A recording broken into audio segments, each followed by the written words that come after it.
అసలు singing dancing ఎలాగో అలాగే ఈ మామిడి పండు తినడం కూడా ఒక కళ.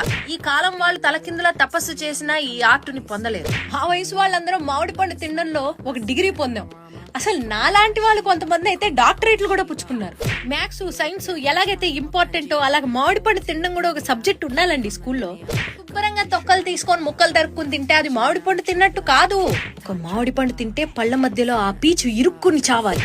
మా అమ్మాయిని చూస్తూ ఉంటే నాకు అప్పుడప్పుడు భయం వేస్తూ ఉంటుంది. ఎందుకంటే ఈ తర్వాత తరాల వాళ్ళు టెంక తినడం ఇష్టపడట్లేదండి. అన్నం తిన్నాక మామిడి పండు పెడితే క్యాలరీలు ఎక్కువ ఉన్నాయని వదిలేస్తోంది. అప్పట్లో మేము రోజుకి మినిమం డజన్ కాయలు గుద్దేవాళ్ళం. ఈ మామిడి పండు తొక్కల నిండా గుజ్జొదిలేసే వాళ్ళంటే నాకు పరమ చిరాకు. మా మనవరాలు అదైతే ఇంకా అధ్వానం. మామిడి పండు ఎదురుకుండానే పెట్టుకుని మాసా తాగుతానంటోంది. ఆ కష్టం పగవాడికి కూడా రాకూడదు. అసలు ఒక టెంక తింటే టెంకకే డౌట్ రావాలి, నేను టెంకనా నిర్మలమ్మ గారి తలకైనా అని. అది ఆర్ట్ అంటే. ఆర్టిస్ట్లకు బొత్తిగా గౌరవం లేకుండా పోయి అసలు 20 రూపాయలు పెట్టే మామిడి పండు కొంటే 120 రూపాయల గుజ్జు లాగాలి అందులో. ఒక రసానికి కన్నం పెట్టి తింటే ఆ పండుగ కూడా తెలియకూడదు రసం ఎలా మాయమైందో. ఒక మామిడి పండు తినడానికి రైట్ టైం ఏంటమ్మా అని అడుగుతోంది నా కూతురు. పొద్దున్న మధ్యాహ్నం సాయంత్రం రాత్రి అర్ధరాత్రి ఎప్పుడు పడితే అప్పుడు తినాలమ్మా అని చెప్పాను. ఆ రోజులే వేరు.